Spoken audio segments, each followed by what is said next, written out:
सही। डॉक्टर साहब बस 2 आखिरी सवालात हैं। एक तो ये कि पाकिस्तान को सिर्फ डॉक्टर्स की या सिर्फ हॉस्पिटल्स की ज़रूरत नहीं है, हमें हर एरिया में ऐसे प्रोफेशनली ड्रिवन और एक्सीलेंस ड्रिवन इदारों की और लोगों की ज़रूरत है। तो मैं चाहूँगा कि आप पेरेंट्स को और टीचर्स को, चूँकि बच्चों को जैसे आप जब भी बात करते हैं तो उसमें आपके वालिदैन की तरबियत का एक बहुत बड़ा किरदार है। तो अगर आप कुछ पॉइंट्स हमें बताना चाहें कि भाई जैसे मेरा बच्चा भी मौजूद है, तो यानी पेरेंट अपने बच्चों पे क्या करे, जो टीचर्स हैं, कि हम आगे कई डॉक्टर बारी जैसे या कई इंडस हॉस्पिटल जैसे जो है ना वो इदारे और डॉक्टर बारी जैसे अफराद प्रोड्यूस कर सकें। देखें, बड़े सिंपल सी बात है कि आपके जो है ना पेरेंट्स 2 होते हैं ना। एक तो बायोलॉजिकल पेरेंट्स होते हैं जिन्होंने आपको जन्म दिया, एक रूहानी पेरेंट्स होते हैं जो आपके असातिज़ा कराम होते हैं। और इन दोनों का बड़ा रोल होता है। आपका क्वालिटी टाइम जो है ना वो गुजरता है स्कूलों में, लेकिन उससे ज़्यादा क्वालिटी का काम जो है ना वो घर का होता है कि वो स्कूल में जाता है या कॉलेज में जाता है 4 घंटे के लिए या 5 घंटे के लिए, 6 घंटे के लिए, बाकी तो उसने घर पे रहना है।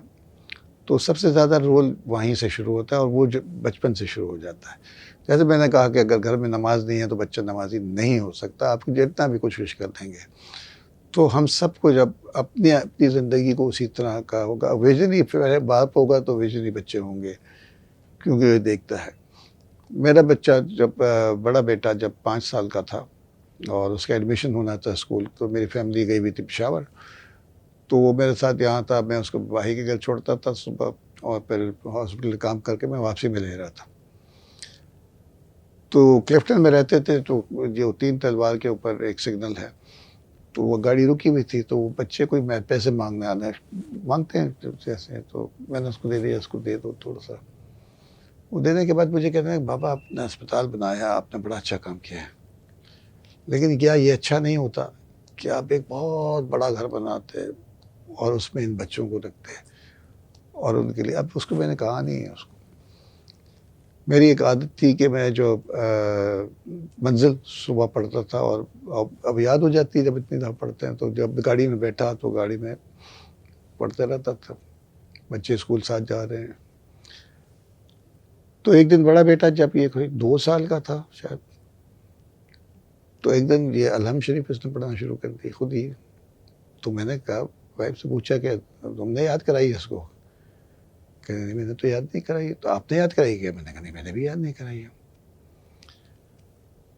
तो फिर मुझे एकदम याद है कि मैंने जब वो, अब जब छोटा बच्चा होता है, जब रोटी लेने भी जा रहे हैं, कुछ भी जा रहे हैं, तो मैं साथ जाऊँगा। तो वो ये एक आपके जो मैं पढ़ता था और बाआवाज़ पढ़ता था, तो उसने पिक किया उससे वहीं से वो सारी चीज़ें। तो बाअमल होना ज़रूरी है, रोल मॉडल बनना ज़रूरी है उनके लिए और टीचर्स के लिए भी।